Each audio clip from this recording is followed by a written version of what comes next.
तो आम्ही 150+ फॅमिली आहे पाकिस्तानात. आणि पाकिस्तानमध्ये गणेश चतुर्थीचा उत्सव आहे. तिकडे आता गणेश चतुर्थी येते. आणि ते मध्ये काय आहे, आम्ही लई क्लोज नेट फॅमिली आहे तिकडे पाकिस्तानमध्ये. आम्ही सगळे कराचीमध्ये आहे. फक्त एक सिटी आहे कराची. कराचीमध्ये मराठा आहे. आणि ते सगळे क्लोज म्हणजे 10 किलोमीटरची रेंजमध्ये आहे. कोणी तरी बाहेर नाही.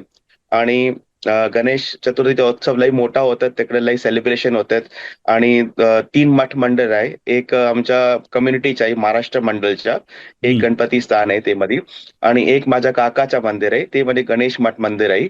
आणि एक तिकडे लहान मराठीच्या मुलगी आहे, त्यांची कम्युनिटी, युवा मराठी कम्युनिटी, ते काढतात. तो 3 मठ मंदिर मध्ये 3 प्रकारची गणपती काढतात ते मध्ये.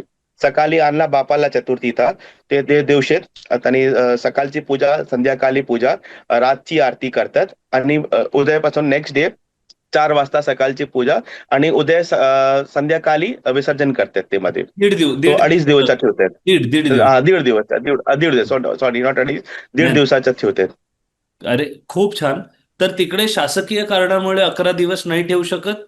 की ते लहान कम्युनिटी आहे, सगळ्यांचं काम आहे. आणि काय, पाकिस्तानमध्ये काय 1 दिवस घेऊ शकतो ऑफ, 11 दिवस ऑफ घ्यायचा लई प्रॉब्लेम आहे. आणि सगळे व्यस्त आहे कामात.